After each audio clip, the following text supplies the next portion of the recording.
Hello, I'm the Pensive Beaver.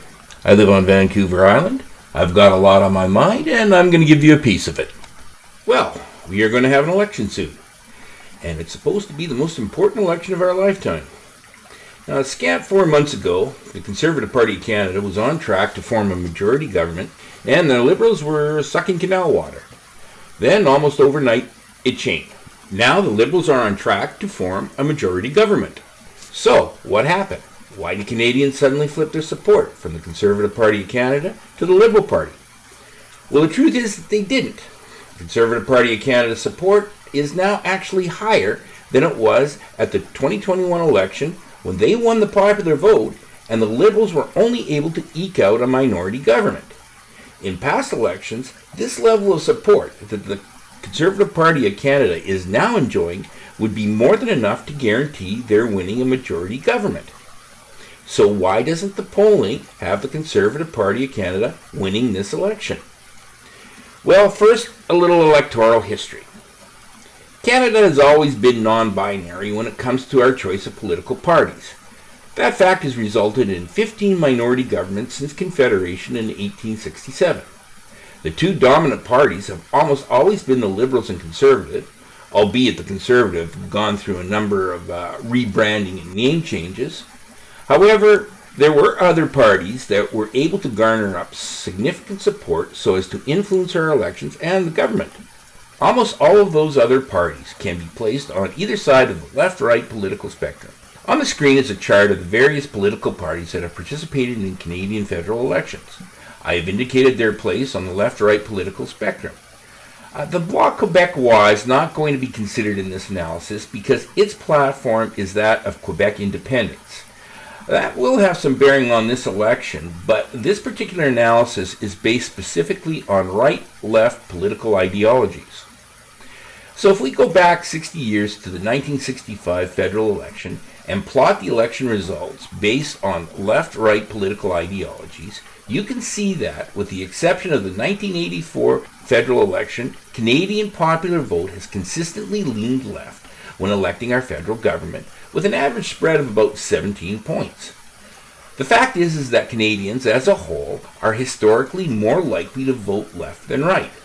Before I go any further, I acknowledge that winning the popular vote does not always translate into winning more seats. So, when we look at this election, and by combining the Liberal, NDP, and Green Party vote into a left-leaning political ideology, and the Conservatives and the People's Party of Canada as right-leaning, again ignoring the Bloc Québécois, you will notice that the split between the right and left-leaning votes remained pretty steady at historical levels until about the summer of 2023, at which time it began to gradually lean right.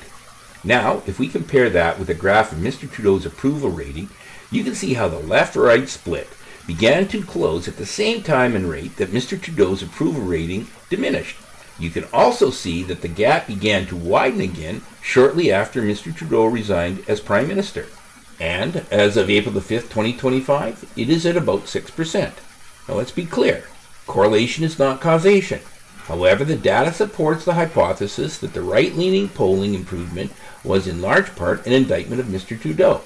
I say in large part because right now the right-left gap is such that the right-leaning vote is polling at about 4 points higher than the historical average, so it appears as if there was some migration based on other factors. This level of support is usually enough for the Conservatives to win a majority because they could rely on a big chunk of that Green Party and NDP take from the left-leaning vote, while the Conservatives only had to worry about the People's Party of Canada siphoning off the right-leaning vote. So why are the Conservatives in such dire straits this election? Well, if we look again at the polling graph, it is pretty easy to see how the NDP is rapidly losing support, and that support is going to the Liberals. Again, correlation is not causation. However, the data does support the hypothesis that people who would normally vote NDP are now motivated to strategically apply their votes to the Liberal Party in order to thwart a Conservative government. You will also notice that the decline in NDP support happened shortly after Mr. Trump became President of the United States, and he started saying things that left-leaning voters would find bizarre and frightening. There are a lot of reasons for the demise of the NDP, But the data supports the hypothesis that the inauguration of Donald Trump was the catalyst. However, a lot of stuff is going on at that time and now, so any hypothesis I make is highly speculative. That's this rodent's take on the current polling in the 2025 Canadian federal election. The split in the left-right political ideology of Canadian voters has not really shifted from the historical averages. Rather, there has been a coalition of left-leaning vote in order to combat the perceived threat from the South. Stick around, though. This isn't a done deal yet, and chances are really good that this could change either way. This has been the Pensive Beaver. I've given you a piece of my mind. Now I think it's only fair that you give me a piece of yours.